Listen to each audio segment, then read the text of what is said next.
Um, Good. excuse me, do we have like any reference if somebody wants to see can they access a link that we want to share? Yes, it will be shared with you just in a moment, Dr. Eldari. It will be shared with you. And There is a if you YouTube have link. like any advertisement that I can include with the link, would you please?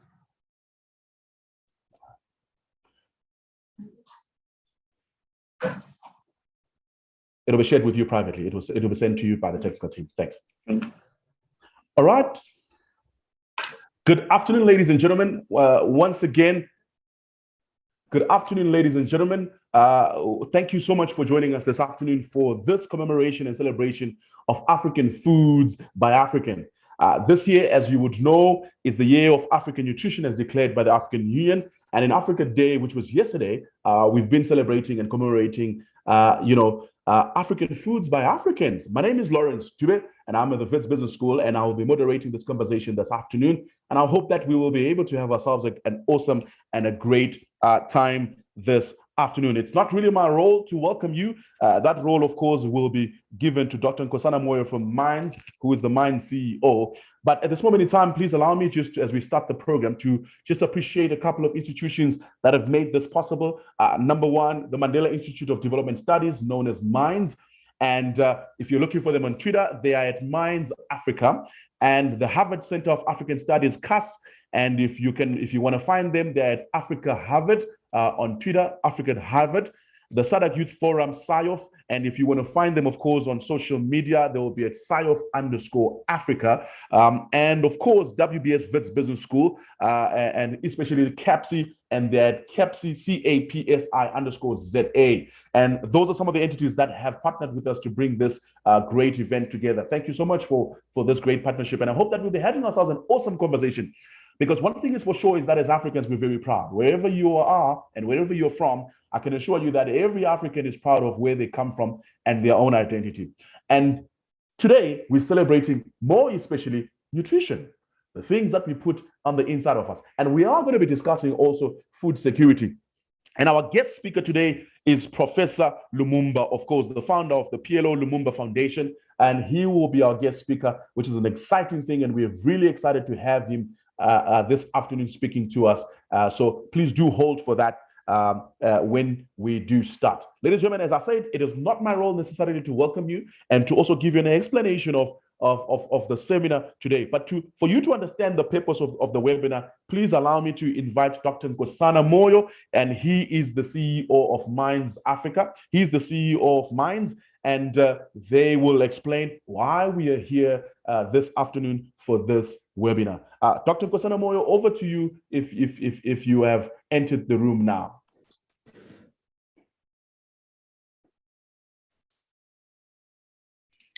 Hello, I hope that you can hear me.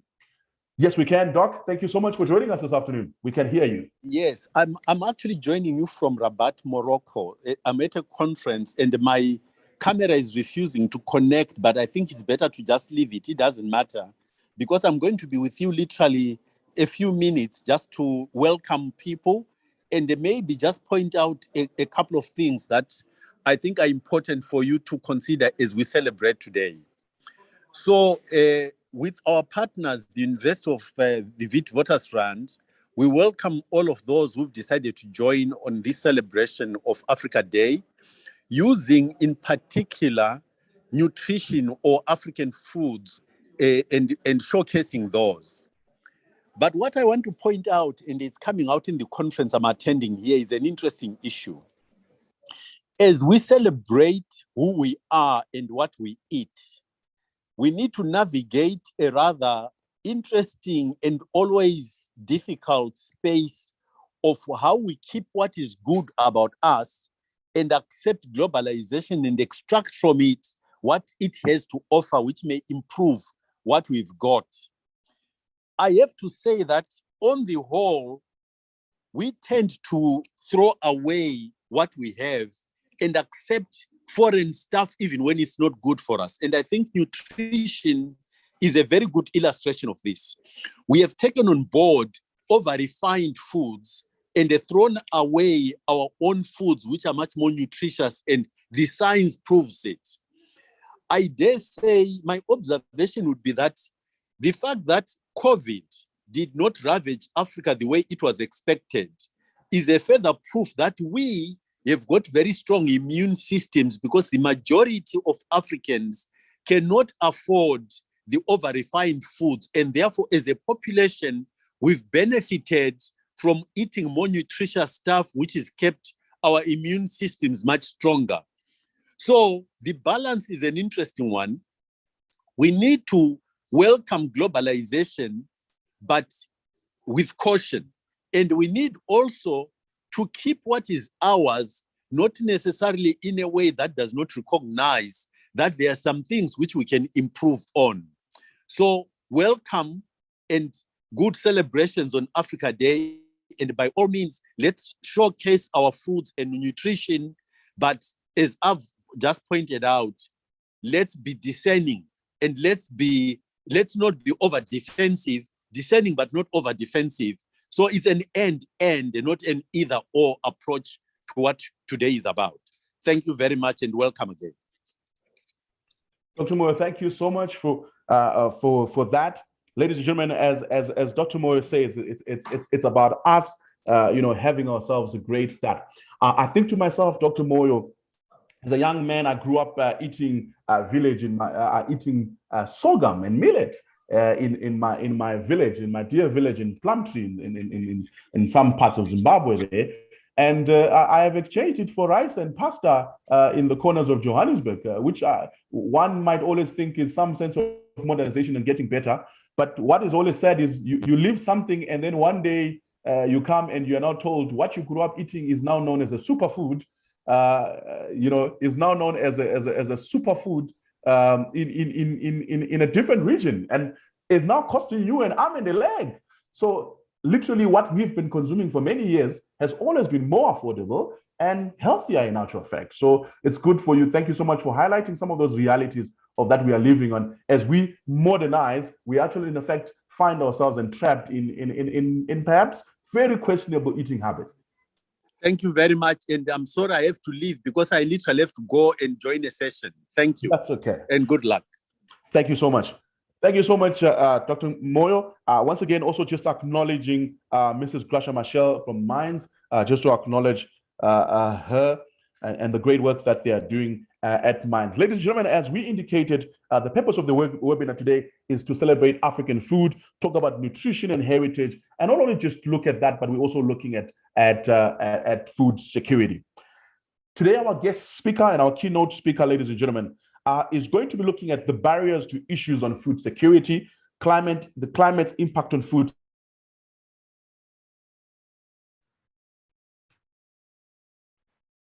indigenous foods of the African continent.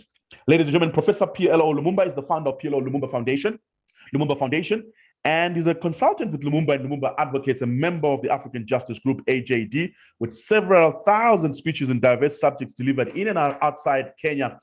Professor Lumumba is recognized as one of the leading public voices and speakers in Kenya and the African diaspora. He's the founder of several organizations, including the PLO Lumumba Foundation, a charitable organization that has been in operation since the 1990s. The Association of Citizens Against Corruption, ACAC, and the Movement for Dialogue and Nonviolence, MODEM. And he has been twice recognized as one of the 100 most influential Africans. Professor Lumumba, good afternoon and welcome. And thank you so much for joining us this afternoon. Yeah, good afternoon from very rainy Nairobi. I hope that the rain will not interrupt my interaction with you this afternoon. And let me acknowledge those who are present from different parts of the continent of Africa. I've seen our sister from Cairo, Mama Grasa Michelle, and the good Professor Moyo speaking all the way from Rabat in Morocco. Let me start by saying how important a conversation such as this is, particularly at this time when the African continent, through the organ of the African Union, has designated this year as the year of nutrition.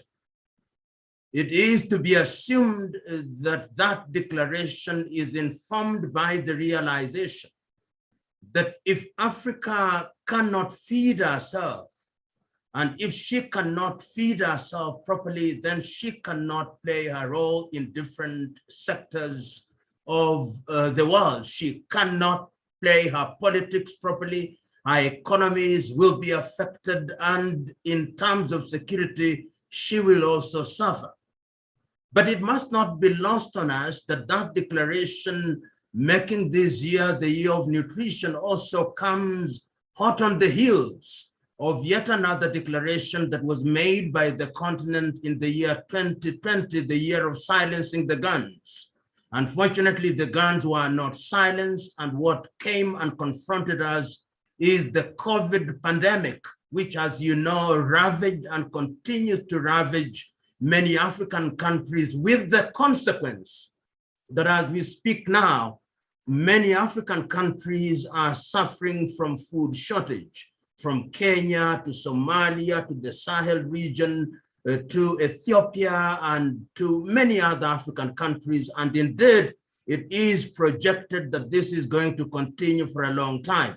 Just this afternoon, I've seen that Zimbabwe, among other countries, is importing maize from Zambia and Malawi, and that is what is going to happen in many African countries. But let us contextualize this conversation on the basis of the recent history of the continent.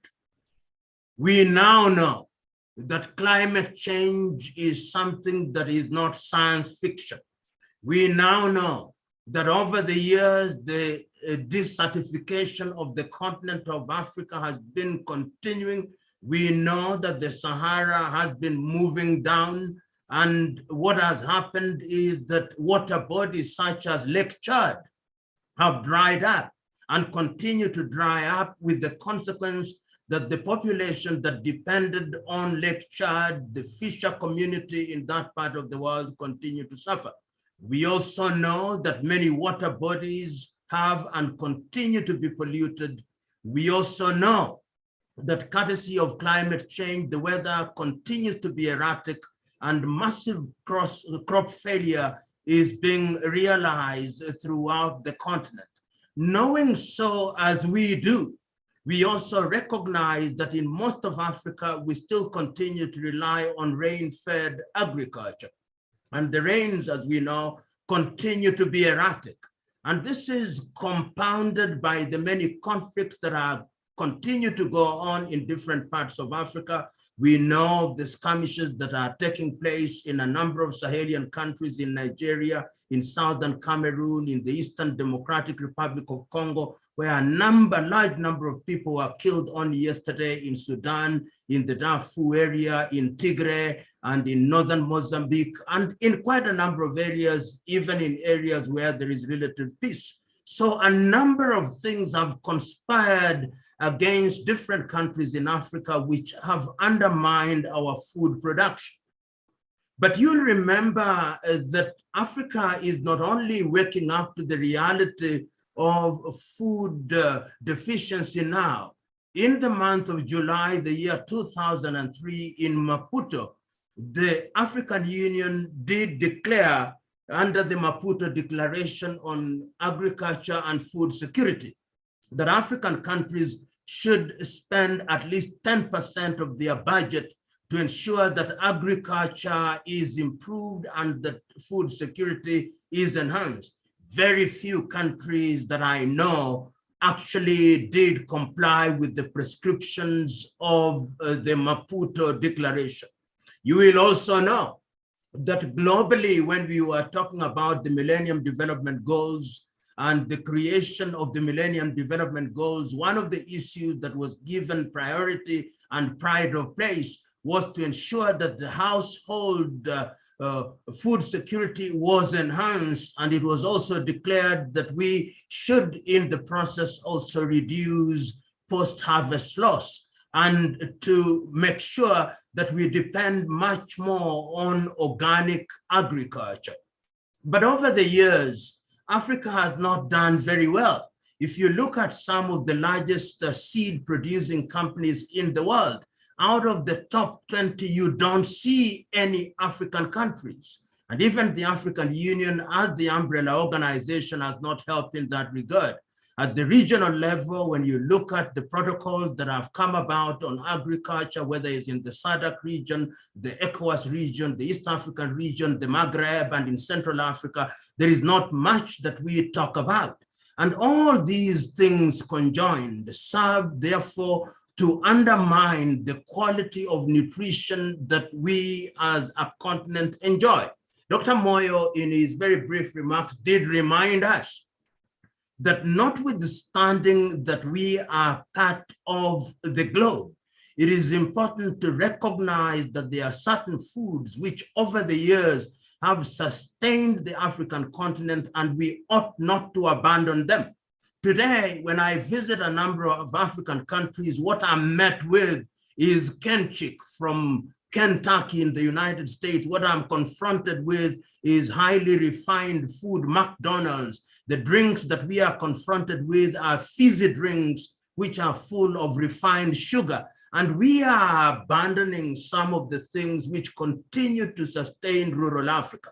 And I'm suggesting to us that the time is now that we must use this year, which has been declared as the year of nutrition, to re-examine some of our practices. Easier said than done, because we also live in a continent where we are full of sloganeering and full of making declarations which we don't intend to live by. I think the time is now that we must ask ourselves difficult questions and, in a manner of speaking, go back to the basics. You know, before the war in Ukraine, I knew that we imported some oil, edible oil, from that part of the world. I knew that we imported some wheat from that part of the world, but I did not know that it was in the percentages that I now know. I did not know that most of our bread that is baked in Africa have the ingredients from that part of the world. And this is the kind of thing that we ought to cure. Because now, when you listen to many African government officials, they are attributing our current plight to the situation in Ukraine. While to a certain extent that may be acceptable because the impact has been global in terms of disrupting the supply chain, it is something that ought not to be accommodated, because if, as Africans, as early as the year 2003 in Maputo, we recognize that we ought to give pride of place to food security. It cannot be a reason, it can only be an excuse that the war in Ukraine now becomes our attempt at explaining away the difficulties that we are confronted with. And I am suggesting, therefore, that we as Africans, particularly those who are duty bearers, and in this regard, we are all duty bearers, it is incumbent upon us, as I've already said, and allow me to repeat, go back to the basics and ask ourselves fundamental questions. How are we going to ensure that our agriculture is not rain-fed? Because if you continue to rely on rain-fed agriculture at a time when the climate is as erratic as it is, it means there'll be massive crop failures, and the consequences will be dire, impacting as it will be on the health sector, on the security sector. And as I've already said, we are beginning to see the impact of this in quite a number of countries, particularly in the Sahelian region, as we see the pastoralists moving through that region through to Sudan, and the inevitable conflict between farmers and pastoralists is in itself going to further exacerbate the situation because of the shortage of food. It is also important to remember that at one time as a continent, we said that we were going to do something about desertification. I think it is only Senegal, in my view, that has did during the presidency of Abdoulaye Wade, that went the extra mile to ensure that trees were planted in that area. And indeed, it is also important to put significance on extension services in agriculture. we don't put much premium on agriculture, with the consequence that many households now are abandoning traditional seeds and are going to seeds which do not go beyond one season. And that, I think, is undermining production. I would want to see, when you talk about nutrition, we talk about teff, for example, in Ethiopia, which is the product that is used for making injera. I would want to see more Ethiopian restaurants. I would want to see the traditional foods from Nigeria, from Ghana, from Lesotho, from Tanzania, from Maputo, or from Mozambique, from Angola. And there is no shortage. And I believe those of you who are in the field of agriculture, all these things have been documented. One of the things that we must remind ourselves in terms of documentation, there is no shortage of documentation of what is good for Africa and what should be done in the continent of Africa. And I'm suggesting that perhaps Africa should now take a solemn vow that we stop many of these workshops, many of these seminars, and go back into our archives and look at the declarations and the protocols that we've made in the last few years, and simply dedicate a period of 3 years to implementing the things that we have promised we are going to implement. And if we did that, we will be giving meaning to the promises we have made to ourselves, both internationally under the Sustainable Development Goals, goal number 2, which I think is the one under which the issue of agriculture and nutrition is umbrellaed. We should also ensure that we give meaning to Africa Agenda 2063 to ensure that we eliminate poverty, and also give meaning to the Africa Continental Free Trade Area so that we can enhance trade. As it is, many of the things we are doing are coming to us essentially because we sleep on the job, and the time is now. When you'll be talking about the diversity and the heterogeneity of African cuisine, I want you to remember that if we are not very careful, some of the things that we have been priding ourselves of will not be there. I now know, for example, if you go to China, the Chinese in a short while are going to be the largest producers of cocoa. The Malaysians are going to be the largest producers of palm oil. The Japanese are going to be the largest producers of what we use to make egusi soup. And those of you in South Africa who are proud, as you should be, of umkomboti, don't be surprised if what is now umkomboti will not be packaged in Portugal and Spain. The time is now, therefore, without belaboring the issue, to remind ourselves that there is something to be done, and it ought to be done very quickly. So when we celebrate, we should not rest on our laurels for too long. Mama Graça is hopefully on forum, and she will have occasion to tell you the good work that she is doing in Mozambique. And I hope that that kind of work can be upscaled so that it is indeed accommodated in the rest of Africa.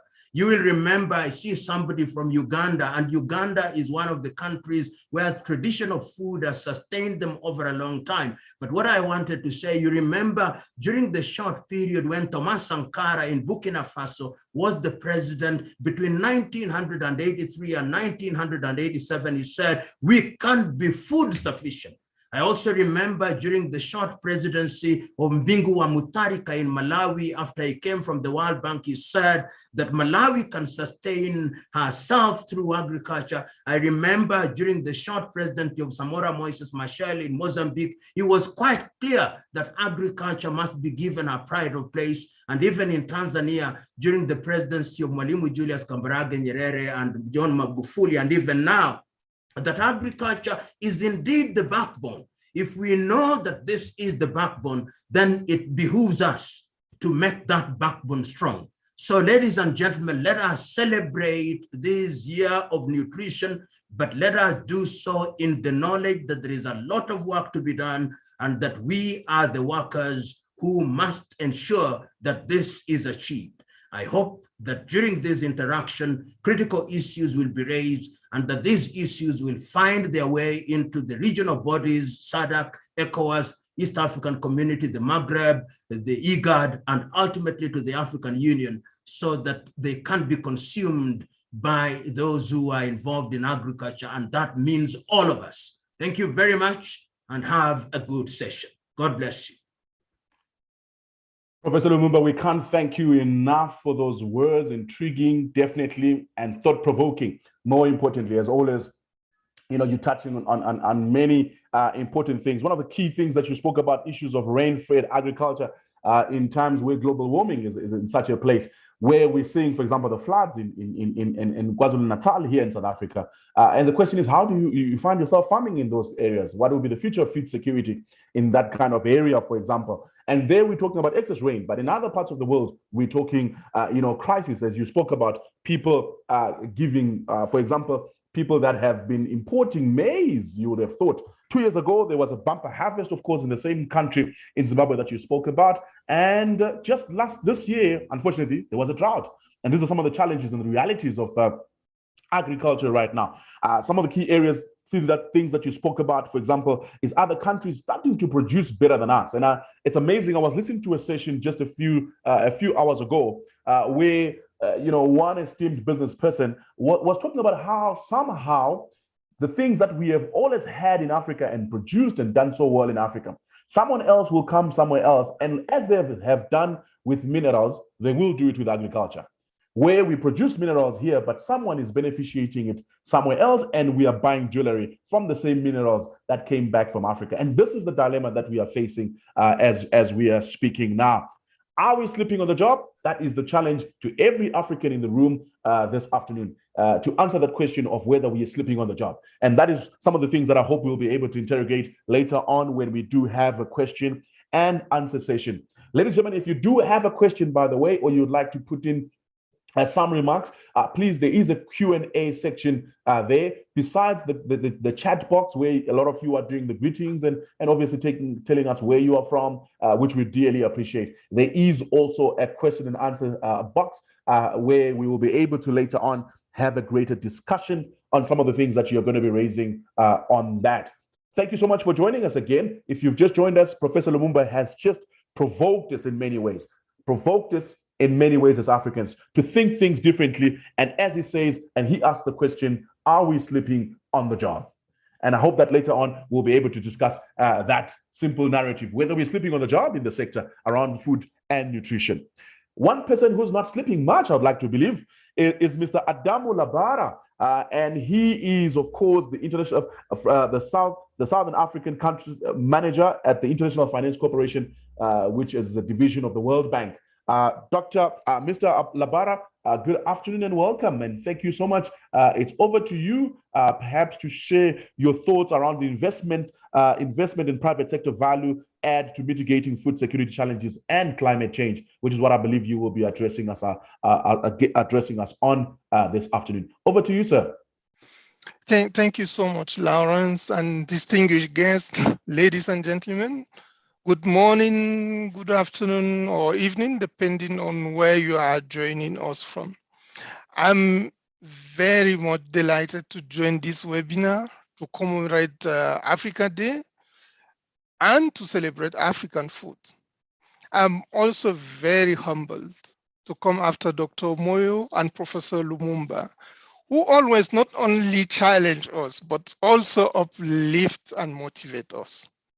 And thank you to WIT Business School for organizing the event and inviting IFC to speak today. So, as we all know, the African Union member state commemorate Africa Day on May 25th. It's a special day, as on this day in 1963, the Organization of African Unity, now known as the African Union, was established. So as we commemorate Africa Day, we reflect on the accomplishment of people across the continent and on the challenges they still endure. For me, it's also a time to celebrate the success that the people across the continent have achieved.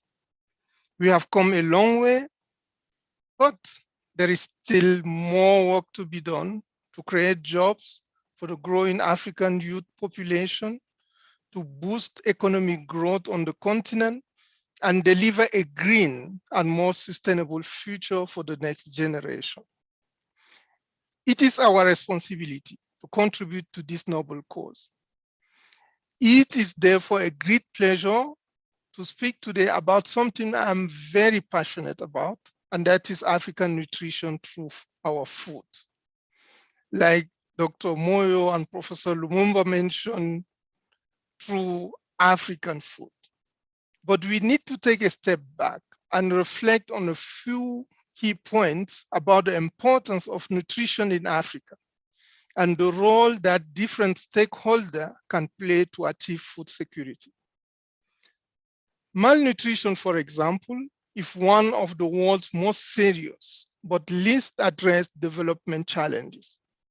Its human and economic costs are enormous, falling hardest on the poor, women, and children.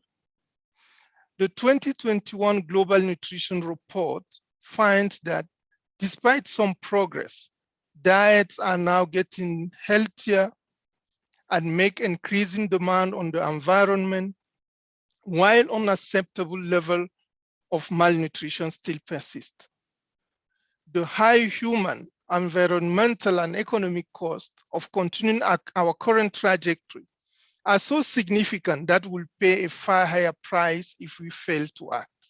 I think Professor Lumumba has alluded to some of the challenges we are facing at this moment, from drought to flooding.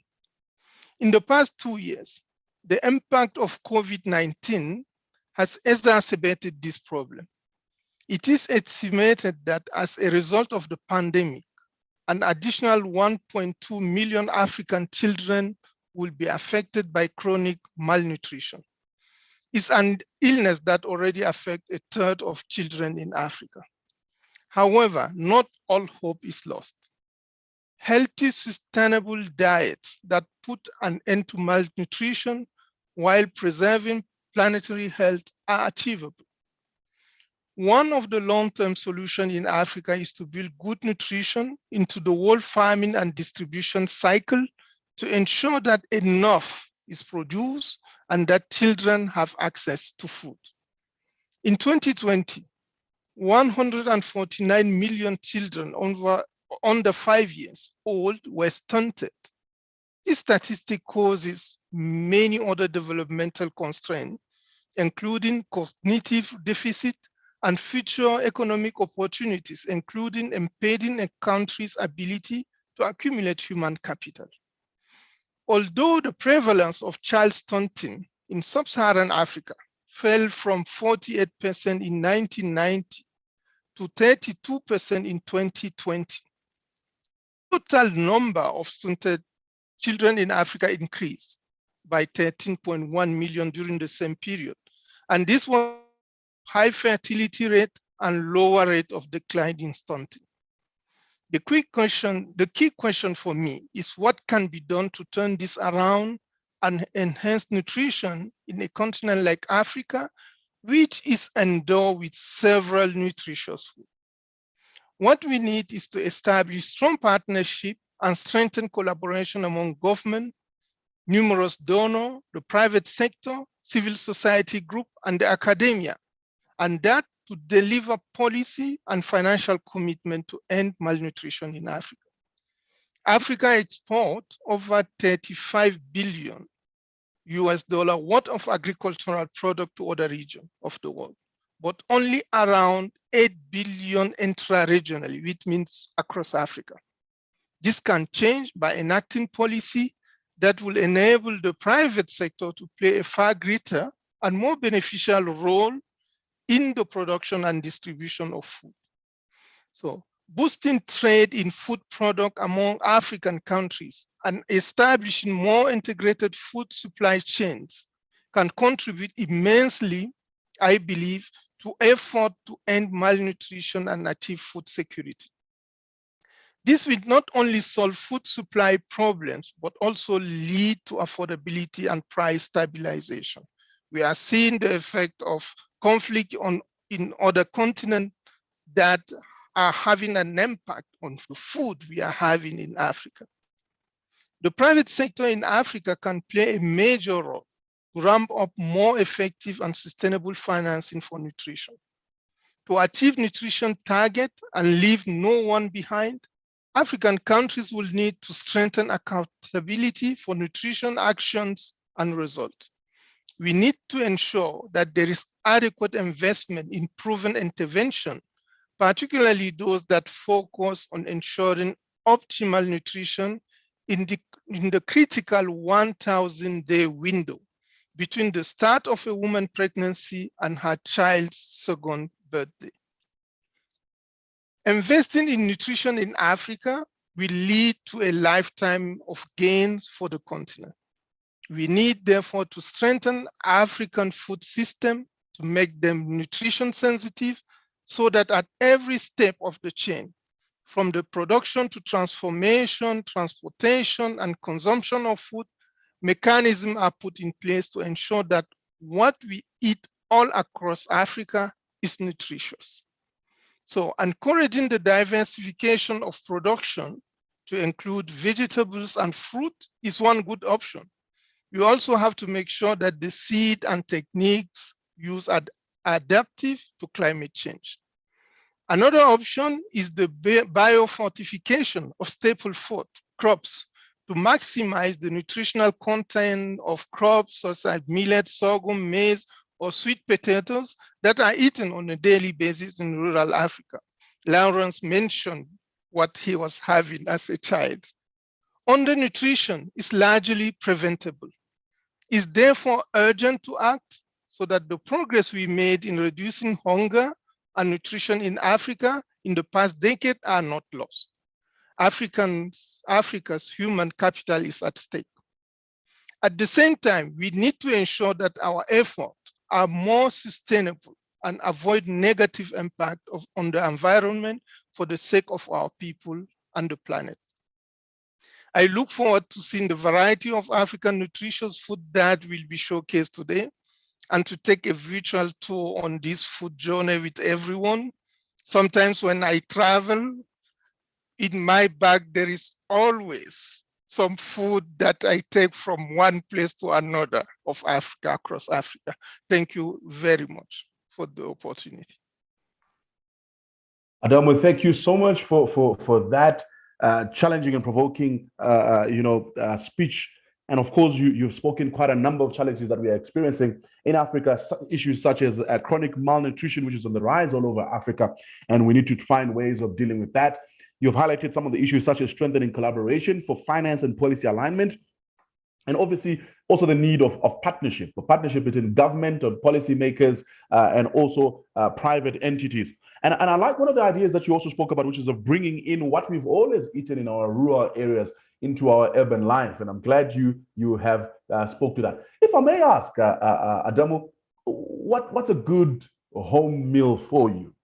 What's a good home meal in your household that speaks to all these great things that we are speaking about today? So I will say my wife is from Ethiopia. I think Professor Lumumba mentioned Injera. I am from Cameroon. And in Cameroon, we have a variety from fufu corn to, it's so diverse, the food in Cameroon. So, and what I said is that each time when I travel, I just pray that the custom wouldn't open my bag. And that is because in Africa, we are not able to trade officially to make, to ensure that whatever is produced in one part of the continent is sold or processed and sold in other part of the continent. Absolutely. And is there, do you find that even this beyond the trade issue, do you also find that there's generally a lot of fears around issues around disease when it comes to movement of foods? And the smaller issue that you're talking about, like now that you're speaking, I'm a native Zimbabwean myself, and from my own region, caterpillars grow on trees. And so I come from a region in a place where I believe money does grow on trees. What everyone calls caterpillars, mahonja or masonja, as they call them in South Africa here. But those things are problematic if you're moving them across a border. Is that a policy issue, or perhaps trade could find ways in which it moves these things easier and there's control and there's health checks, perhaps? Yes, you are right on that. And I think some of the could start, for example, bilaterally between countries and then regionally, like with SADC, and then move on at the continental level, now that we have this free trade agreement. So standards are very important. How can we standardize the food so that you know when you are buying, this is the real stuff from from Ethiopia or from Senegal, you are sure that what you are getting. So standards are very important. So for example, one of the food I like the most is plantain, banana plantain, that I understand is coming from Latin America instead of West Africa. I asked, they said it's about standard.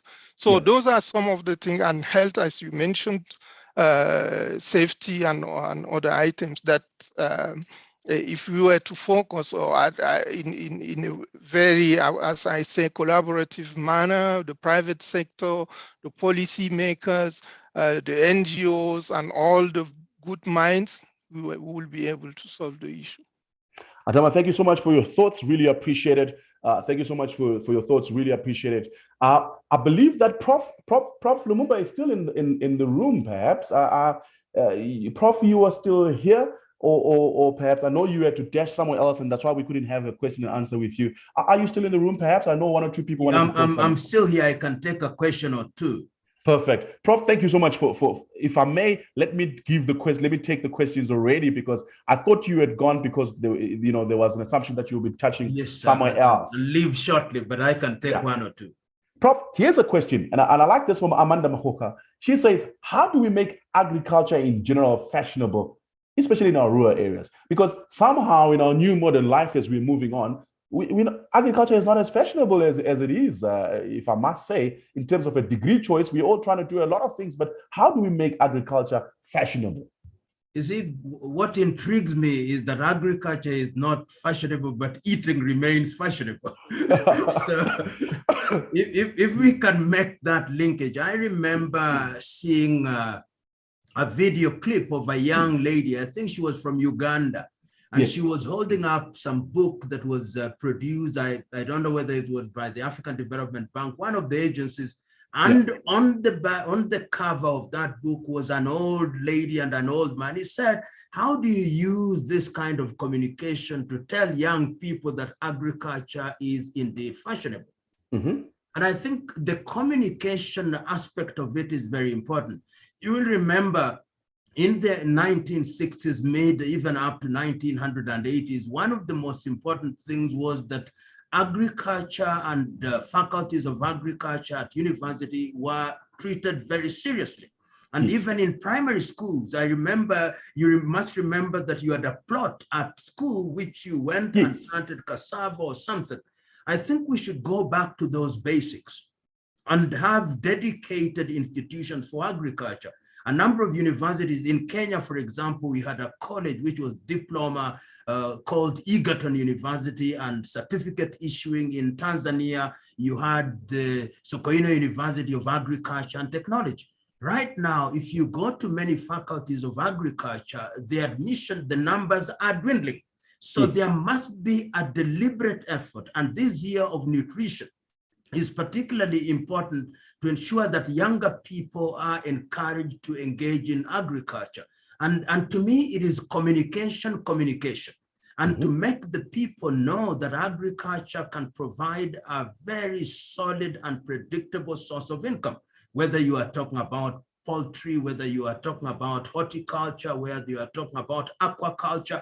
There is no shortage of areas that one can get into. And of course, it must be in the area of commercialization. And they must also be reminded that Africa is not, agriculture is not for the faint-hearted. I recently listened to Dr. Akinwumi Adesina, the director of the African Development Bank, and he's saying that Africans must recognize that agriculture is going to be the game changer. Throughout history, industrialization has always ridden on the back of a people to feed themselves in a sustainable manner. So communicate in a palatable manner, communicate to younger people so that there is succession, and we also move into the arena of commercialization. Adamu has said something that must not be ignored. the role of the private sector. Critical, because history has demonstrated, at least recent history in Africa, that when you give many things to the public sector, efficiency goes down. In Zimbabwe, you will know the impact of command agriculture. Yes. And there are stories to be written about it. But it tells you that a good mix of the issue of private sector and public sector, and then I'm repeating again and again, communication to younger people so that we have appetite. We know that eating is fashionable and will remain fashionable until the day you die. And you must know that there is a linkage between agriculture and eating. Good cuisine. Once we create that linkage, then younger people will be interested in agriculture. Thank you so much, Prof, for those insights. And I like something that Paul B. Joseph asked here. He says, in this generation, how can our children be able to recognize and use natural foods if we are no longer using them? Because they're not seeing us using these foods that we're talking about now. And we're now talking about them on a special webinar on Africa Day, only in May, and we dress fashionable as Africans for that 1 week or that day, and we eat those certain foods for that one day, but we're not modeling this for our children. How can we model that? Now, I also want to hold your thought here, Prof, while you're here. You can't talk about food and agriculture without talking about land, which is a big dilemma, of course, in parts where I come from here. The one solution, of course, we have seen is the extreme cases we have seen in Zimbabwe, and the end result is scarcity still. We're still ordering maize from across other countries. In South Africa, they're still sitting with the land question and literally an enigma that will probably confuse and bamboozle one president after the next as they try and find solutions. How do we marry the two and somehow between what's available on agricultural land and also the realities of the fact that we have a land scarcity, despite seemingly so much land? You know, the question of land scarcity is one that can be understood from different dimensions. Number one, arable land. If you look at many countries, and our good lady from Egypt will have occasion to make a presentation, he'll tell you outside of the Nile Valley, land is very marginal. That is number one, just that land is marginal and the yields are therefore low. Number two, you talk about the recent floods in KwaZulu-Natal and the flood that we have seen in South Sudan. You have arable land, good land, but then the rains come like we never invited them to do. And what was arable land, therefore, is no longer useful to you. Number three is conflict. You have conflicts, and during these conflicts, you have people planting mines. The people from Angola will know this. I think the question of mines is still a problem in certain parts of Angola. You go to southern Cameroons, in Amazonia, you have those conflicts. So that when we talk about scarcity of land, we must look about it from those multiple dimensions. Number three is in countries such as yours, where you have land that was occupied by minorities, and therefore the last colonial question has not been addressed. And it's a very emotive question. Emotive in the sense that when one thinks about the injustices, one says, we must seize this land. But what about the accompanying expertise to exploit that land and to use it in a manner that is going to ensure that food production is not disrupted?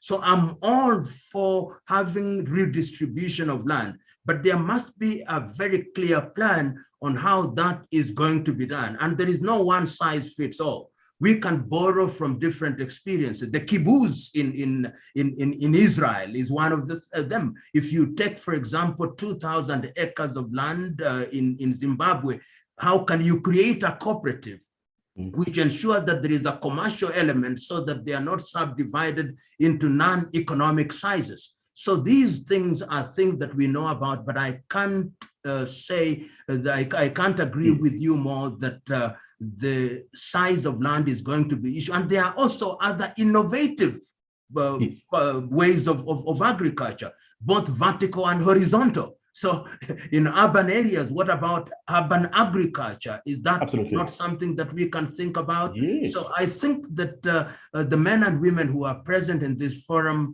have the ability to recognize the significance of land and the fact that it is a finite resource.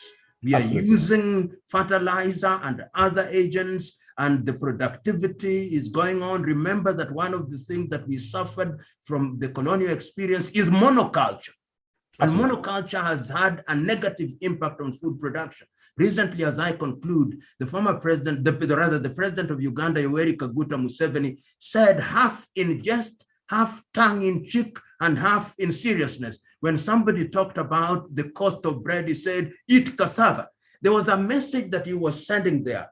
But how do we standardize? How do we ensure that this cassava is available and can be traded freely? So many issues on the table, we are simply teasing them out. And I believe outside of this forum, people will wrap their minds around them, and in your own environment, you'll then engage in serious practical activities to give it practical meaning. Thank you very much. God bless you.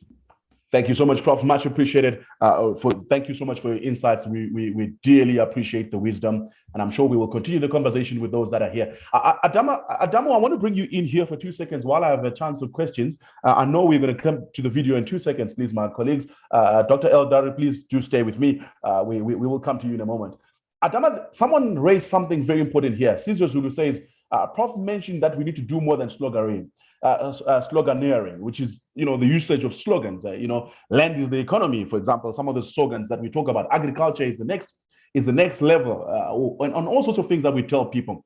But currently, we have multilateral agreements, SADC, ECOWAS, SACU, and many more. You now have the African Continental Free Trade Agreement, which has not been given into effect. And his question is, how do we achieve the intended purpose for these blocks? How do we do away with some of these barriers to increase the flow of trade? And also issues of universal passports and maybe common currency in Africa. Are those concepts in sight at all? For you as the World Bank and obviously the IFC, you interact on some of these issues.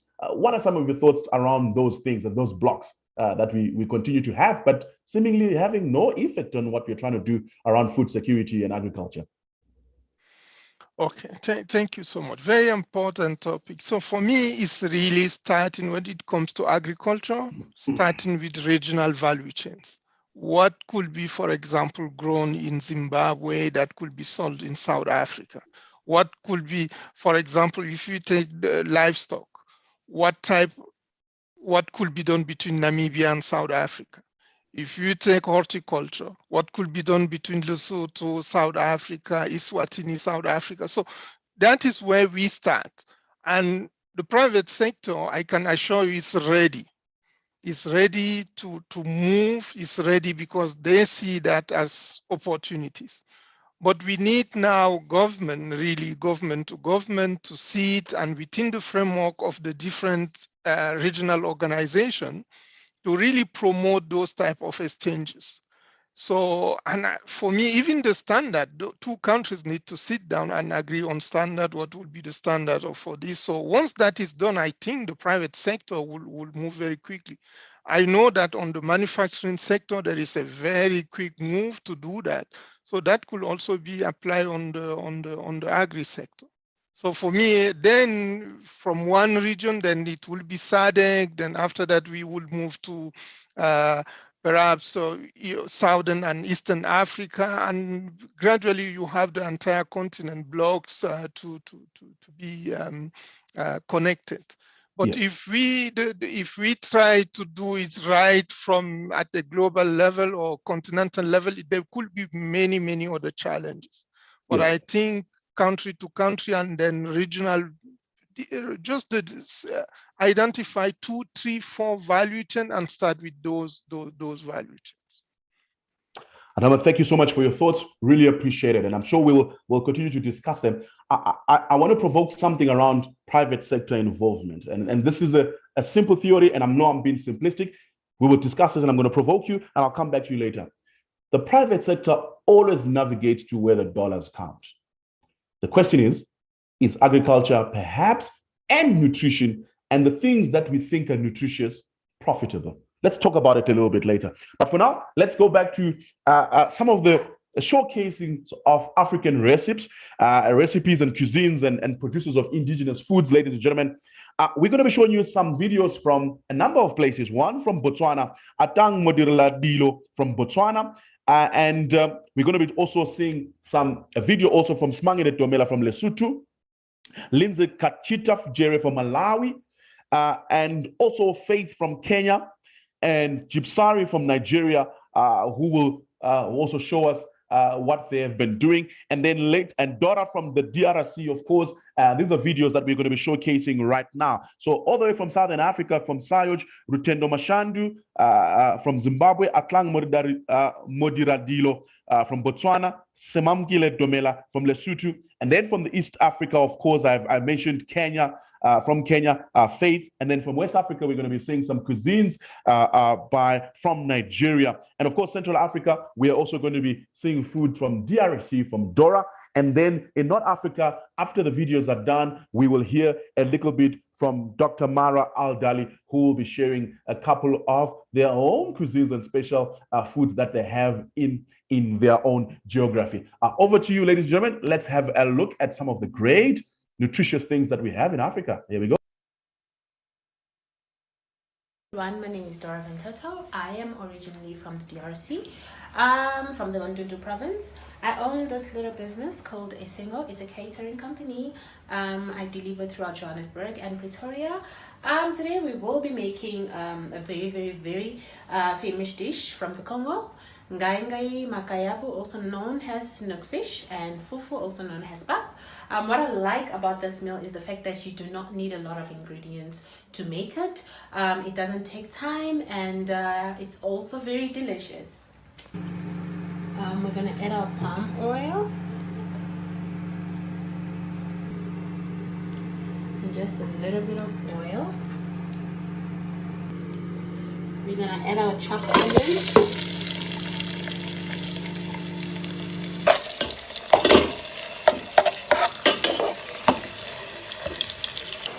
So you really need to let your tomatoes cook properly because you don't want it to have this sour taste. So you need to let it cook very well. We're gonna add our chicken spice. Usually I do not grate my nutmeg. I just put it in like that, and it just adds this delicious flavor to my vegetables. So I prefer to boil my makayabu twice because I don't really like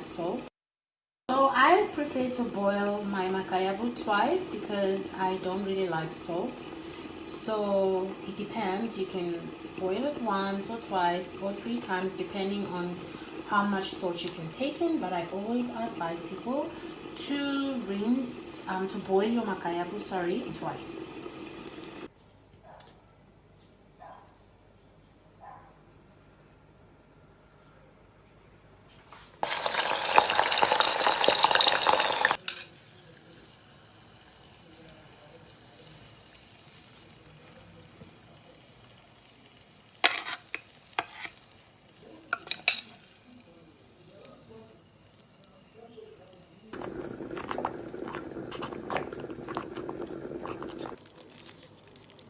This is our pap.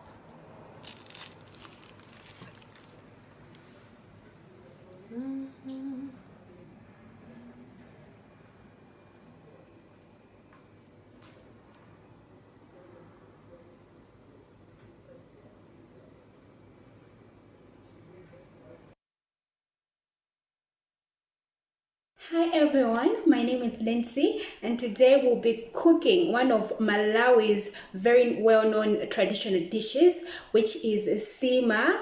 But this sima is not made out of maize flour. It's going to be made out of finger millet, and some will say chimera cha tobwa or mawere. So that's what we are going to be making today. But in our tradition, we can just make food out of carbohydrates. We need some protein. So our protein is going to be coming from these really small dried fish, which are called matemba. So join me.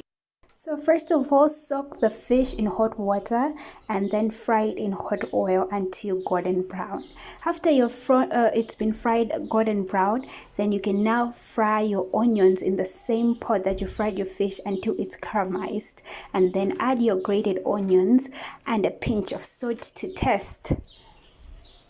After 2 minutes, add in your fish, stir it, together with the onions and the tomato, and then add a little bit of water to make your stew and wait for 5 minutes until it thickens. To make your simmer, add your flour into hot boiling water and then wait for about 10 minutes. Then you can start adding more flour to the paste until it hardens to the right consistency and serve. That tastes so good. That is so yummy. Now it's your time to try. Enjoy!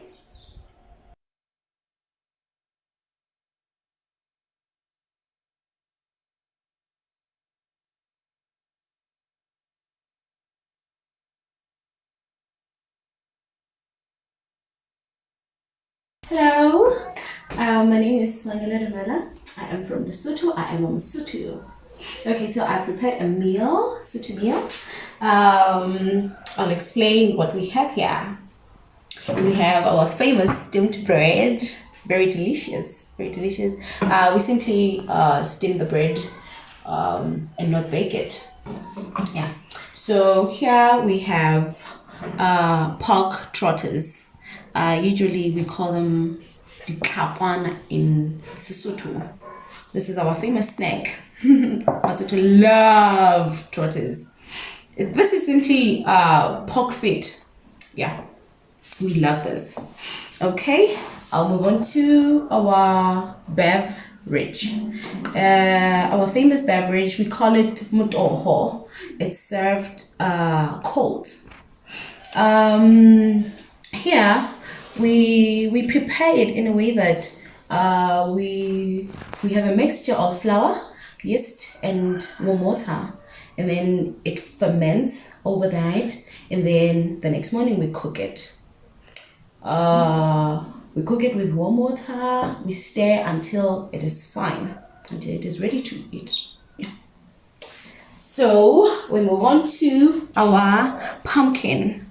This in Sesotho we call it dikgetho.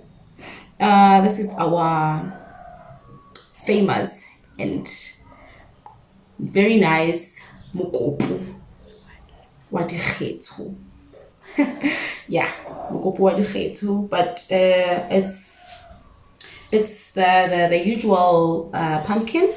Rather, we serve it in this big slices, and then we cut it this big, and then we serve it this big without peeling.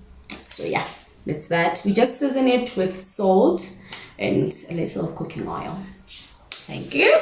Then we move on to our finest and most favorite meal. It's called nyekwe.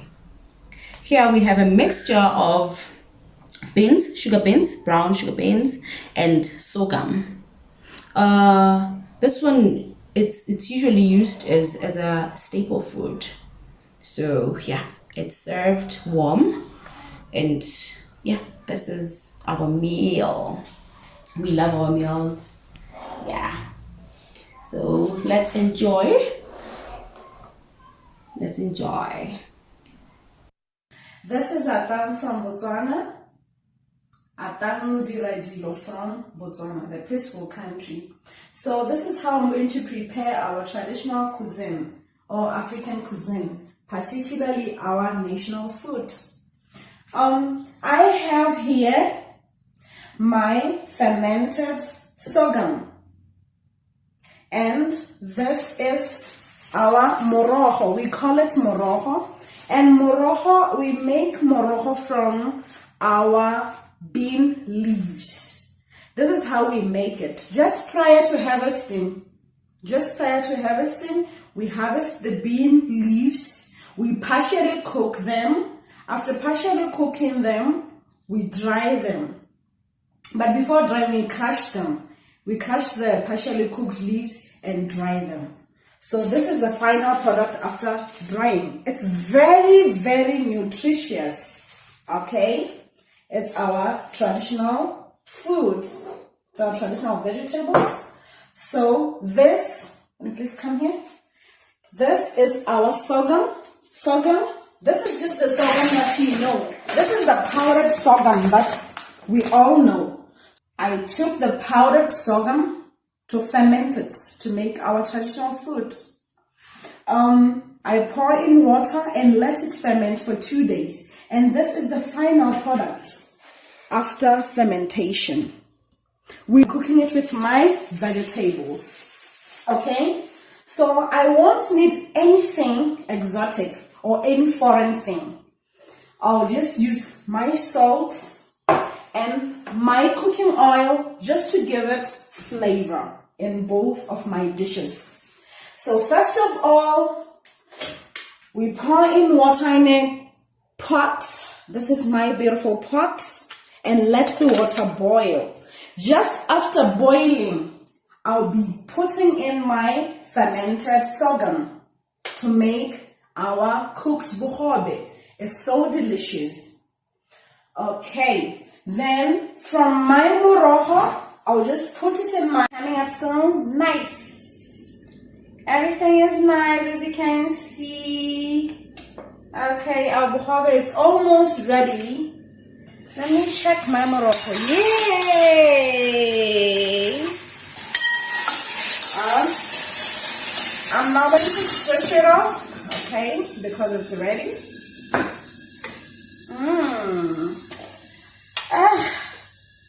Our food is GM free. It's not genetically modified and healthy for our bodies, okay? If you want to live longer, please subscribe to our African cuisines. They're free from pre-spoon, no problem. I'll just use my spoon, okay?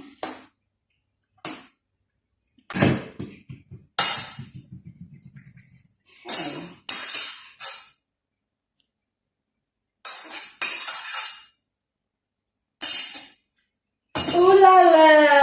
Wow. This is our final dish. We're just going to eat it warm. Let it cool and enjoy. Hello, everybody. My name is Faith Acheng Obila Ali. I'm originally from Kenya, and I come from a tribe called the Luo. And so I'm a chef by profession, and I currently have a catering company that is mobile, and it's called Achiobis. And today I just want to welcome you guys into my kitchen, and we'll cook a very simple meal that is cooked in Kenya. We're going to make skuma wiki, that is kales, samaki, that is fish, and ugali, which is, most of you will know, you know it as pap. And so the skuma wiki is kales, but in Swahili it means push the week. It's easily available, it's cheap, and it's very quick to cook. You don't need a lot of ingredients to make skuma wiki.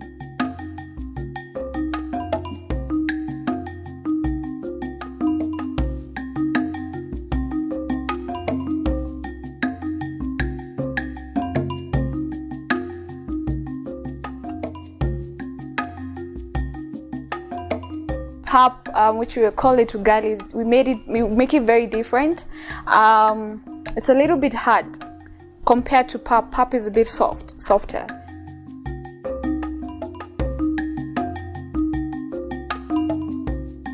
Fish is mostly eaten by my people from my tribe, the Luo tribe.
I can tell you guys, as I was making it, the smell just took me back home, and I'll enjoy it after this, obviously. And I hope that you've learned a little bit of Kenyan dish.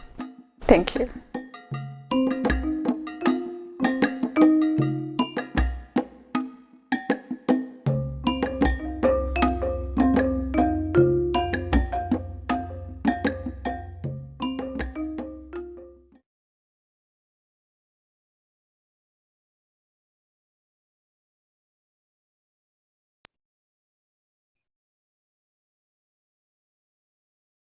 All right. Thank you. Is that me just about done there? Jayton, thank you so much for those yummy stuff, all over yummy stuff. Now, here's the most fascinating thing I've realized, and I think this is one thing that almost all of you would admit. Literally, as every region is showing their food, I could see from the charts here that all of us were mentioning what you call it in your own language, which just shows you how much of what we eat in Africa is eaten just about almost everywhere. We probably make it differently. We make it different. Then I hope you make it with less oil than some of our show. But ultimately, a lot of us basically have just about the same thing in different ways. We call it pap in some parts of Southern Africa, and somewhere else, someone else calls it something else. And I'm seeing Mara, they're talking about samiki comes from an Arabic word that means fish, and samaki, my fish, thank you for the recipe. We just seem to have different cooking methods, but ultimately we're producing just about the same thing. And I'd love to pose a question to you later on when we're having questions. Remember, I posed you a question earlier about whether the private sector will jump into agriculture if there was money. Here's my other question, and we'll debate later on. We'll talk about it later on. Do we cook African food, healthy African foods, in an unhealthy way? Let's talk about it a little bit later. But for now, let me bring Dr. Mara El Dali from Egypt, and she's going to be talking about how they do things in North Africa. Mara, good afternoon. How are you?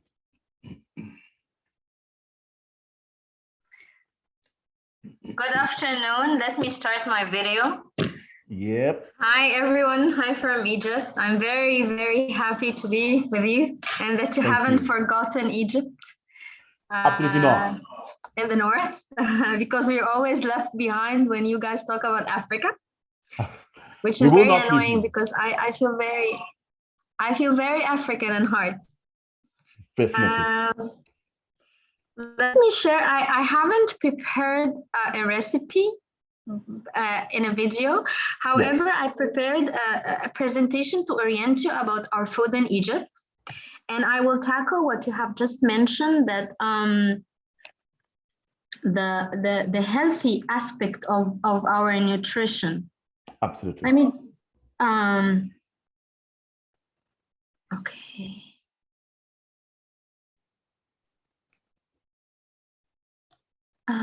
I can't manage to open the share button. It will be on the share screen, green one, or show screen, or yes, I'm looking at my the yes. Found it? Or yes. You need permission? Do you see it now? Yes, you are about to share. There we go. We can see you nice and clear. Okay. So I'm gonna share with you our kind of food, and can you see now this is the typical Egyptian breakfast? Yes, we can see it. So can you see the colors? It's a lot of colors. If we start on the right, on top, you can find this is like eggplants. We use a lot of eggplants in our diet, and I want you to remember this, because when you think about moussaka and you think it's a Greek food that you eat in Europe, it's actually Egyptian food. And moussaka comes from the fact that we eat مسقعة, the way even the Egyptian dialect, that we eat a lot of eggplants, and we eat it in all forms. So on the right is eggplants. Some people fry it, some people put it in the oven. and you put some green peppers with it as well, and olive oil and a little bit of salt. And it really makes an excellent salad, and you can put it in a sandwich. On the left, we eat a lot of in the breakfast also cheese with tomatoes and cucumber, and we put olive oil on top as well. Down there, you find this is very typical now. In the middle, you see the fava beans, or we call it ful. These are like fava beans. This is like the average Egyptian would eat this in the morning, like fava beans in oil, in vegetable oil. We put some cumin, some pepper, salt and pepper. We eat it with different, we can put onions on it, tomatoes. It's very healthy vegan food that you eat in the morning, and people really feel full until they go home at around 5 or 6 o'clock. It's a good meal. We eat also eggs with it. So if you want to keep being vegan, you don't have to eat the eggs, but then you eat it usually also, you can have eggs. And for those who want to do it a little bit of unhealthy, we smash the fava beans, and we with coriander and green stuff like coriander, and we put them like we make like a paste of it, and this goes into the oil, and this makes the falafel that you hear sometimes in Oriental food, the falafel, and potatoes and tahini. So this and the bread, we have thin round bread that is also very healthy, because it's made of not only of white of wheat, of how do you call it, the brown brown, I don't remember the name, but it's not from the, it's a brown ingredient that is healthy. So this makes the typical Egyptian breakfast table. Okay. And these are the falafel recipe, for example. It's just fava beans mixed with parsley, coriander, cilantro, and all this makes our falafel.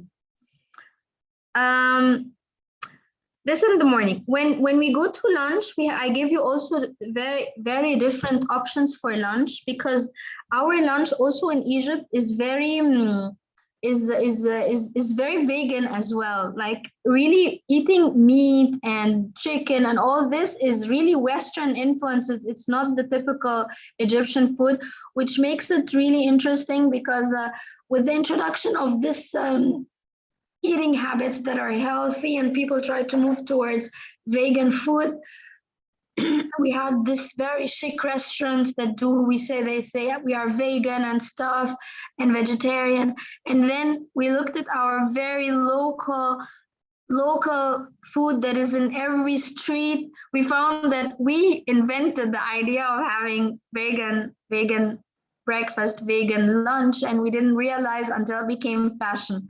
One of the lunch options, for example, is the koshari. And this is very affordable. Like I just want to give you a price, for example, for if you want to buy the full sandwich, you would pay like £5, which is like 50 cents, and you really eat well. And then when we go to lunch, you can have a full meal of rice. We mix all the carbohydrates, like rice. You cook it alone, and then you have chickpeas, you cook it and you boil it, and lentils, you boil it, and rice also, you boil rice in water, and then you prepare like a tomato sauce, and you put on top with onions that are if you want, you can add onions with some oil, that you fry in oil. And this is a very affordable lunch in Egypt that you can buy this for £10, which is $1, for example, less than $1 actually, because Even 50 cents is 50, yes, 50 cents, or even $1 can get you a really big box of this.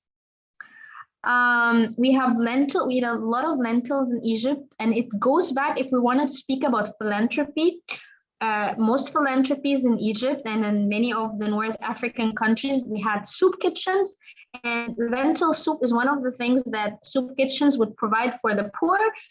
Where you mix you boil lentils, you mix them with water and fried onions, and you mix them and then water, and you make this this soup. This lentil soup is very nutritious, and philanthropy and lentil soup have really survived a long history.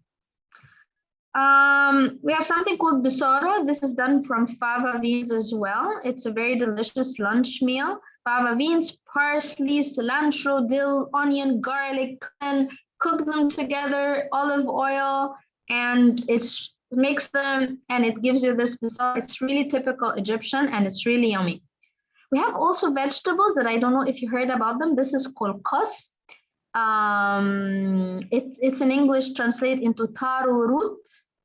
It's a very nutritious vegetable, green vegetable in Egypt that we do when we eat with rice. Then we have this very famous molokhia. It's like a soup, but it's done by a vegetable that grows in Egypt, and it dates back to the pharaohs. We cook these leaves. They are like leaves, like salad leaves, but they're very dark. And we cook them with garlic, coriander, and we cook them together. We heat garlic, and we mix coriander and with the molokhia. And it's a very nutritious food. And actually, a story behind it, that a Japanese scientist discovered this in Egypt and took it to Japan, and they found how nutritious it is, and they registered it as a Japanese food, and they even made tablets out of it, that molokhia tablets. And I think this is one of the subjects as well, that we never think of registering our food. We never thought about registering molokhia, although it grows in Egypt and it dates really back to the pharaohs, and it's written on the walls. However, 2002, a Japanese came and claimed it was a Japanese thing. And this means that the heritage also, we lose heritage through this. Same applies to the moussaka and the falafel. I don't know, I hear in New York, I don't know which country claims it's their food. So this is one of the things also that is important for Africans to realize, that they really need to highlight their heritage, how it really relates to their history and their pride, and be proud about it, because it's really nutritious, it's cheap, it's affordable, because it grows in our countries.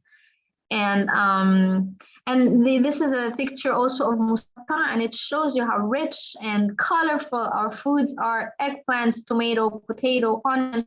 The moussaka is really easy to make. You get an eggplant, big eggplant, you cut in slices, and for a healthy moussaka, you put the eggplant, and then one layer, and then another layer you can put some minced meat if you want, and then you put another layer of slices of moussaka, then some tomatoes. You cut tomatoes also in slices, you cut onion in slices, and you put it in the oven, and you leave it for an hour, and it's really healthy. Some people fry the eggplants, but I really do it like very easy in the oven with some white rice, and or bread, and it's really beautiful. Dinner in Egypt and in most of our North African region is very light. We don't eat after 7 o'clock. Most Egyptians eat really very light dinner. And one of the most typical recipes for Egyptians is watermelon with cheese, with feta cheese. So we cut the watermelon, we put it in the fridge so it's really cold. And then we get some feta cheese and we cut them like this in this picture, like slices. We can put some olive oil on the cheese as well. And we eat the melon and the cheese together, and it's really, really yummy as a light, delicious dinner. Drinks all grow in our. We don't have to drink coca. We don't have to drink. We have Mara. 1 more minute, please. Okay, so sugar cane, karkade. Yeah, these are like, I'm just giving you hibiscus juice and all this. These are healthy. We have desserts, dates. Dates we cut them and we put them in milk for like a couple of hours, and they're really good. Fig with nuts. We have Barbary fig. We mix a lot of fruits together, and this makes our dessert. Ali, I wanted to talk a bit about Ali, but it's literally bread and milk with nuts, and you put in the oven. And I'm about it. I will stop sharing my screen. Voila. All right. And yummy, I hope I yummy. gave you an idea about our food. We need to talk about Mara. We need to talk about cheese and watermelon. That Yes. combination is a first. It's an amazing combination, yes, and it's in the summertime when it's hot, because it's really refreshing. Okay, what makes Mo Salah score so many goals at Liverpool. I guess it's working. Whatever it is, it's working. Really appreciate it. Love the diversity. The one thing I absolutely loved about it is the colors. Definitely, it speaks healthy straight away. You can look at the colors and you absolutely know that there is healthy all over it. Healthy all over it. So thank you so much for that presentation. Really, really appreciate it. Let's take some questions, Mara. I'm sure maybe some people have questions for you. It's okay. You can just switch off your video for now and just mute if some people have got questions, and then we can talk to them. So there we go. You see, Rendani Mancha also says the same thing. Cheese and watermelon. I'm going to try it. I love watermelon, but I didn't know you could have it with watermelon. So that's a first for me. Ladies and gentlemen, let's do questions quickly. Because Lawrence, I actually have 3 minutes. I've literally got 3 minutes, and then I have got to move to WBS to just talk about the overview of executive education. we have one more video from West Africa in Nigeria. Yes. Oh, it's ready. Okay, there we go. We're going to be preparing a foriro. These are the ingredients required to prepare a foriro soup. Here we have diced onions. Here we have our red oil, which is also known as palm oil. This is our locust beans, also known as iru in Nigeria. This is blended pepper, tomatoes, and onions. And here we have our shoko leaf. This is the green vegetable we'll be using to prepare the soup. Here we have our boiled shaki, our boiled beef, our boiled stockfish, our boiled pomo, and here we have dry fish. And also we have stock cube, salt, and crayfish. So let's head straight to the pot. In your pot, you add some palm oil and allow it to get hot a bit. So into our hot oil, we add some onions, our already diced onions. Stir and allow to fry a little. After adding the onions, you add the blended tomato. You stir and allow to fry for a bit. So we can add our locust beans to our frying tomatoes. We stir. And to this you add all of your pre-cooked protein. You give it a stir and allow it to cook for a bit.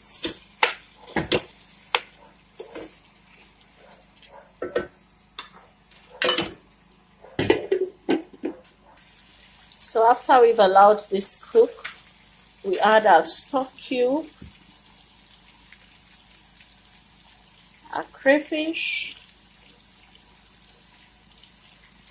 and our salt. Give it a nice stir. And we can now add our shoko, which is the green vegetable we're using to prepare the soup. And we give it a stir. So after giving it a nice stir, we've allowed it to simmer for a bit, and there you have it. Our eforiro is ready. You can have this with eba, rice, boiled plantain, or any carb of your choice. So to make your eba, which is the side dish for the eforiro, all you need is gari. This is cassava flakes made out of cassava and boiling water. We have our water boiling there. So what you want to do is turn some hot water into a bowl and then add your gari.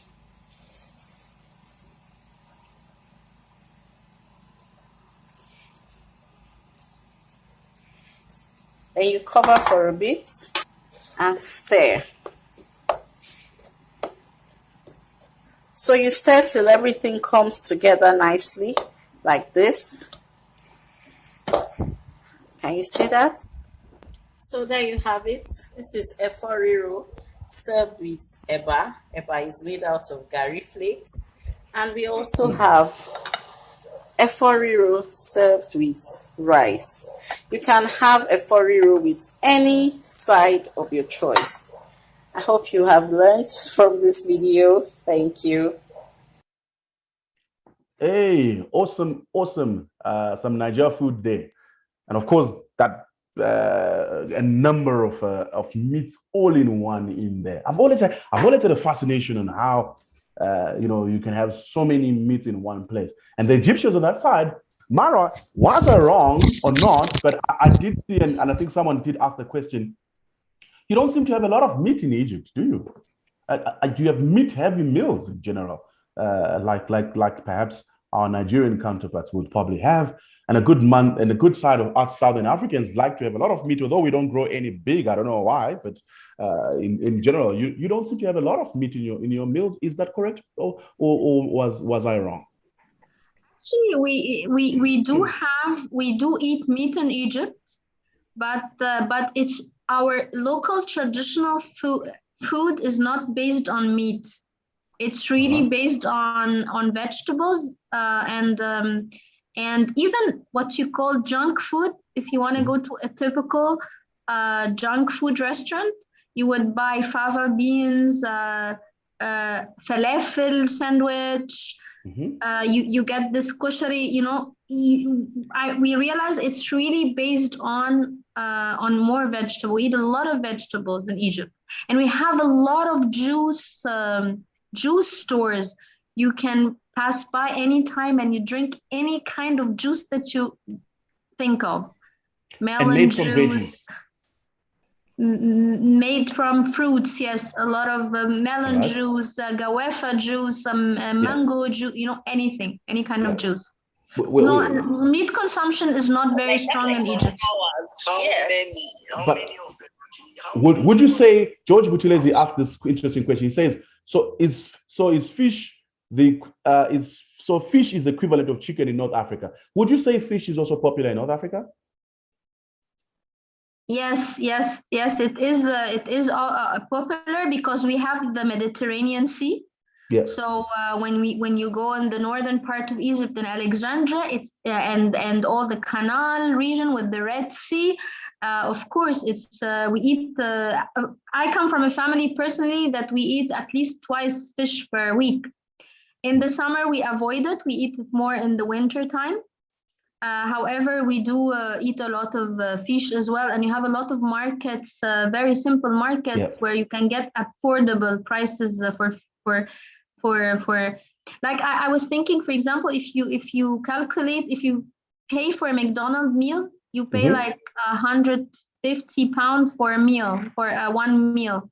150 pounds is like $5, for example, or $7.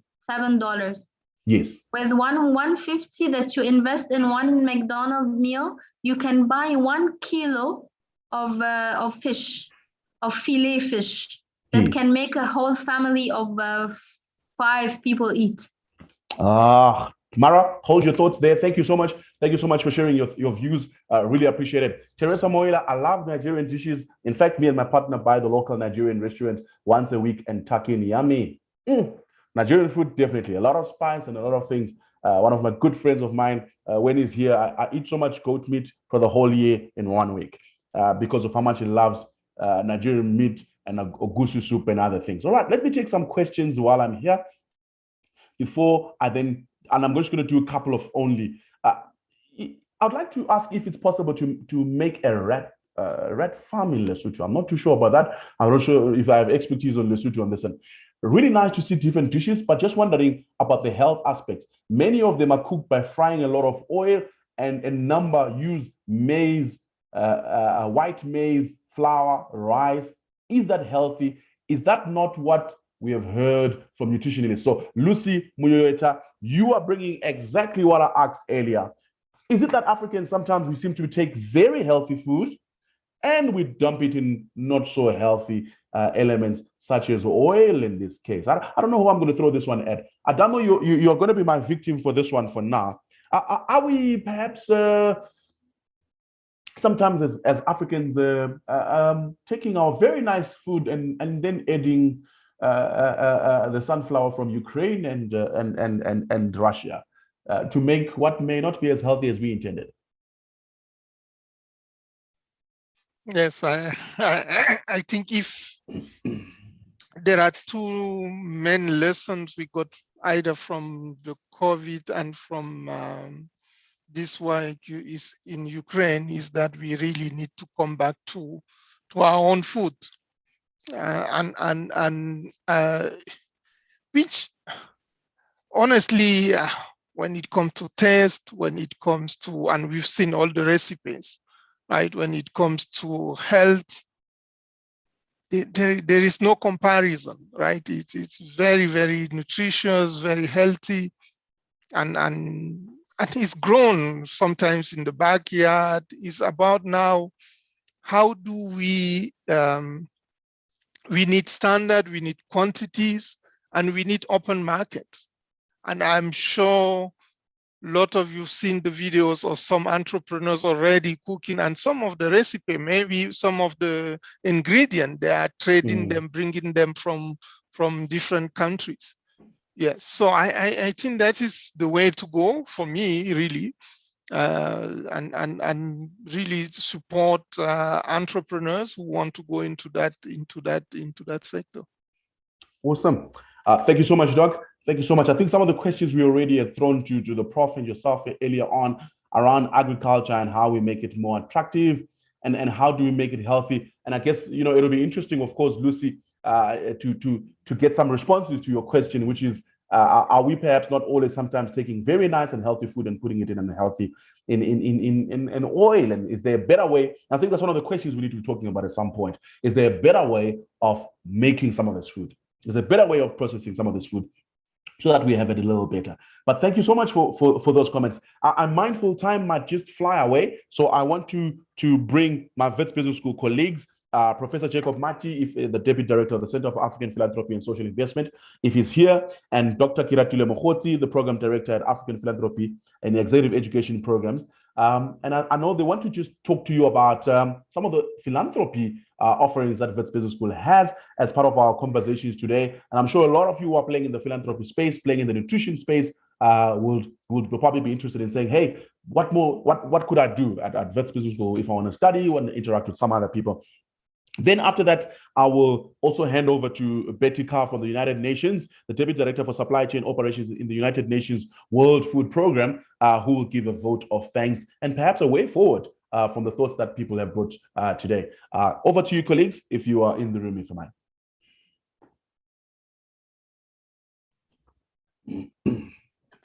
Thank you. Thank you, Lawrence. Thanks, Jacob. You look like you are in load shedding somewhere there, my brother. You are in the dark, but my lighting is not great. Let me see if I could do better than this. Just a moment. Or you can speak over you and just do voice. It's okay. It's not a problem, sir. If you've got a presentation or you've got voice, that'll be fine. Okay. No, I don't seem to be doing any better. My lighting is not great. Sorry. I'll switch off the video. Video, yes, sir. That's okay. Okay. Thank you so much, colleagues and guests that we've had this evening. In a special way, we celebrate the contributions and the willingness to share the different cuisines from the different parts of the African continent. One of the questions I would have loved to ask Professor Lumumba earlier was, what is the role of, when you're talking about food security on the African continent, some of the things that we've seen increasingly have to do with criminalization of indigenous seeds production. And this comes through various governments being pushed by the Monsantos of the world into passing laws that are actually making it illegal to reproduce your own seeds. The effect of that is we end up having seeds that cannot be planted for more than one season. That said, so there are many issues involved, including what Maro has just talked about, certain traditional vegetables in Egypt being patented by Japanese. I think it's a common story across the African continent. And it does bring in specific issues around intellectual property rights, around probably what role institutions like VETS and others on the continent should be able to play in ensuring that we have systems that work for Africans and for the betterment of the African people. One of the ways of ensuring this is, of course, the question of resources. And philanthropy is not the only way of ensuring that we can be able to get the resources, but it's one of the ways. And at this business school, we've tried, and this university generally, we've tried to make our own small contribution in our own ways by trying to understand the role of philanthropy on the continent, generally in Africa's development, so to speak. And therefore, part of what we do is offer academic courses. I am told the first on the African continent, or at least in sub-Saharan Africa, in this regard. But we work with partners from across the African continent and sometimes even beyond, including Marwa, that was part of the panelists that spoke earlier. And what we do is we currently have programs running from executive education, which Kira will be speaking to. And then we have certificate courses. We have a postgraduate diploma in philanthropy and resource mobilization. We also have a master's degree of two streams. One is by coursework and research report, and then the other is purely by research. And then we also even have a PhD. So we have all these things running at any one time since the last 3 or so years, at least for the PhD and the master's by research. And from last year, we have our our postgraduate diploma in philanthropy and resource mobilization. The next intake, which is closing, or the application is actually closing in a few days' time, and that 1st of May, and we start teaching towards the end of June for the 2022 intake. I'm not going to great details about this, but if you are interested in any of our programs, feel free to contact me. Feel free to contact BITS Business School Marketing. And all these are things that you should be able to find on the BITS Business School website. Who are we targeting in these particular programs? We are targeting people already in the field who are working in philanthropy or in nonprofit organizations or in private institutions that have a social mission, private institutions, banks, fintechs, and things like that, that are, let's say, a social investment component as part of their business, that have a foundation that assists communities in terms of plowing back some of the benefits in terms of the shared prosperity for the resources and that we generate on the African continent and things like that. So I'm not going to speak to the nitty-gritties because this is really not the forum for the same, but at the same time to say that please feel free to contact any of us with regards to any of these particular programs that I've spoken to. But I know Kira will also be speaking to executive education and short courses, which we're also offering. Over to you, Kira. Thank you. Thank you, Jacob. Over to you. Thanks, and good evening, everybody. I love to greet in the various languages of our continent. So dumelang to all the Sothos, bonsoir tout le monde, the French people, ale in Yoruba, I hope I got that right, and habari ya jioni in Swahili, and happy Africa Day to you all. My name is Kiratulo Mokhotsi, as introduced. I head up the short courses program in African philanthropy here at the Wits Business School, and I'm also a lecturer.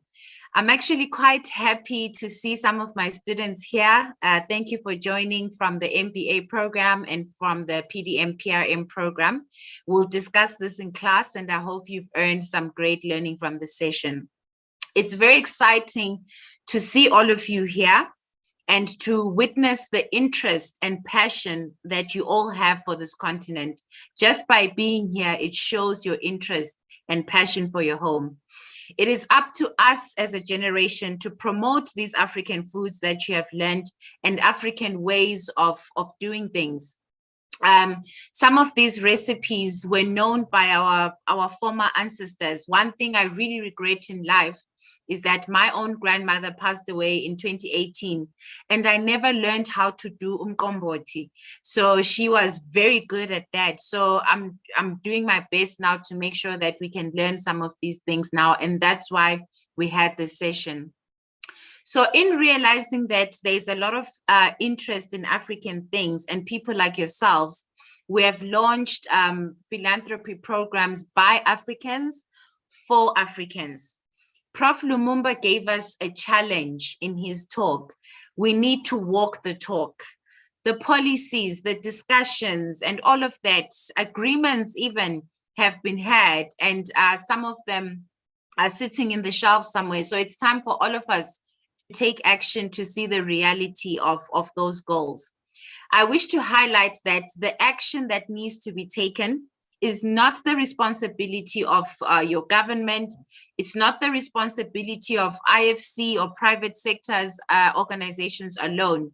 It's you and me as ordinary citizens of this continent who very much have a role to play to turn this picture around. You have seen from the various speakers today that there are tremendous opportunities in the space.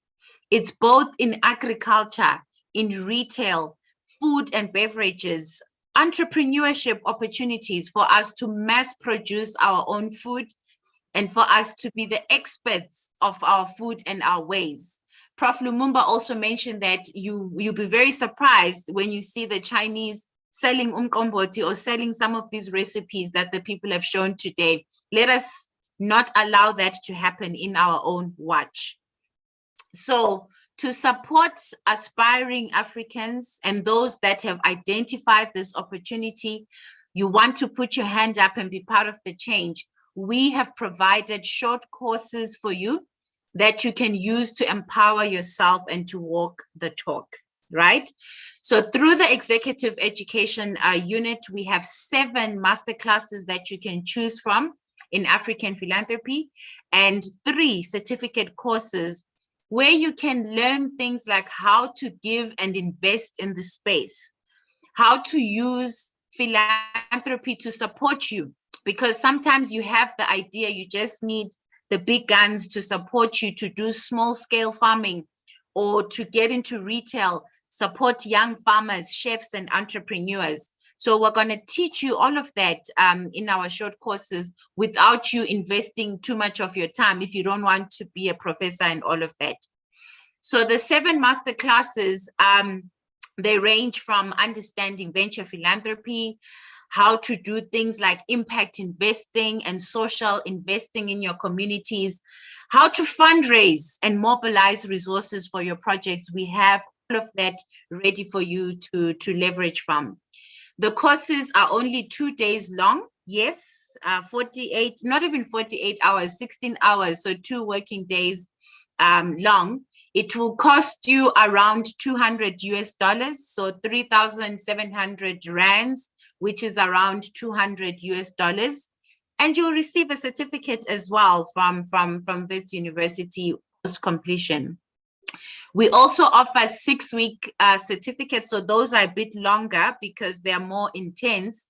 But if you really want to get into the space and you've been inspired today, we can deep dive into contemporary issues in our continent, such as what you have seen today. All the applications are done online. You don't need to have fancy degrees and qualifications post your high school for the master classes. You can come as you are, as long as you are an adult and you finished your high school. You only need a degree for one of the certificate programs, which is the Almasi certificate, which we'll offer in August. On the 1st of August, we're going to start on the Almasi certificate. Almasi, by the way, is a Swahili term for diamond. We even name our programs with African names because we want the identity not to be misconstrued or to be thought, we always speak about decolonizing African education. So we're very unapologetic and very firm on our stance that our things are for Africans and it's by us Africans who've developed this. So yes, our course is called an Almasi certificate and it's 6 weeks long, 40,000 rand. When you finish it, you'll get a certificate that can help you to kickstart your projects and initiative and maybe even get into the master's program if ever you want to grow yourself in the space. But what's important, everyone, is to take the leap of faith, apply and register, invest in yourself, and let us walk the talk together. No one is going to do things for us here on this continent, and we need to move away from expecting government to sort everything out or AU to do whatever. We do it ourselves. Some of you know brilliant recipes. Some of you have managed to gather information from your elders. Bring it, make a business opportunity out of it, make a social enterprise out of it, and we'll be able to help you to do all of that in your own capacity, in your own country, because the courses are online for now, so you don't even need to come to Johannesburg. So we hope to engage with you soon. The applications are open. You can write to any of us if you're interested. And I really hope to see you there as we decolonize our thinking and our education and we walk the talk together. Thank you so much, Dr. Mkhotsi. Much appreciated, Kiratile, for those words. And we hope to see some of you at WBS at some point in one capacity or another, but do study with us if you may. Ladies and gentlemen, without much ado, let me hand over to Betty Carr. She's the Deputy Director of Supply Chain Operations at the UN World Food Program. Betty, thank you so much. And please, over to you for the closing remarks and perhaps a way forward as we closed this absolutely awesome, sumptuous commemoration that we've just had. Thank you very much, Lawrence. Can you hear me well? Can hear you well. Okay, thanks very much. Thank you very much to you and to the Harvard Center for African Studies for the invitation to make a few remarks today to commemorate Africa Day event. This event takes place at a time where food insecurity is our most urgent global challenge. In an environment where the world is still recovering from the COVID-19 pandemic, economic downturns, and supply chain disruptions. So the topics that I've heard and the discussion that I've heard today were really music to my ear. It's encouraging to attend events such as this one, where we can highlight our indigenous food, engage the youth, and create innovative solutions for the continent. These are areas that are of utmost importance for us at the World Food Program. We are the largest humanitarian agency in the world. We have a dual mandate of saving and changing lives. As a large institutional buyer of food, we purchased approximately $2.4 billion in 2021. We take our role as market catalyzer and development partner very seriously. Our overarching goal in food procurement over the next 5 years is to support local economies, document and quantify the impact we have on local markets. Increasingly, we want to purchase food locally and regionally. We want to create sustainable livelihood for small producers. We want to be able to demonstrate our commitment, and to that end, our executive board approved a local and regional food procurement policy in 2019 with a number of measures to increase local procurement. To achieve our goal and to take an inclusive government-led approach, WFP works with a broad spectrum of partners, including national and local government, the civil society, other UN agencies, NGOs. We engage a lot with local NGOs, international financial institution, regional financial institution as well. Complementarity and collaboration across these actors are critical for continued success in emergency response and in the aspirational goal to transform our food systems. Our aim is to support local capacity in food security, crisis response, and resilience context. In a development area for us over the next 4 years, we want to strengthen our local partnership. Of course, our key challenge over the short to medium term is to respond to the unfolding food crisis that we have talked about during these discussions. My office is currently working with several partners to develop a response plan under the auspices of the FAO and the G7 and G20. We hope to use these initiatives that we are working on to support local government with the procurement and delivery of key cereals, whether those are purchased locally or regionally in the continent. That will help ensuring food security in the short to medium term. Our partners in this initiative include international and regional financial institutions, national government, regional bodies such as the African Union, and our UN partner agencies such as the World Trade Organization. So we are also working a lot on trade, and I heard the discussion was also about that. To conclude, I would like to congratulate you on this event, although Prof. Lumumba said it's time to work and stop the meetings. I look forward to further engaging with all of you as we collectively work towards achieving food security for our continent. And just as a matter of conclusion, to clarify, I am originally from Senegal. Over to you, Lawrence. Thank you so much. Thank you, obviously. And it's always, we are celebrating Africans from all over. It's good to get someone from Senegal. Betty Carr, thank you so much for those remarks as we are closing.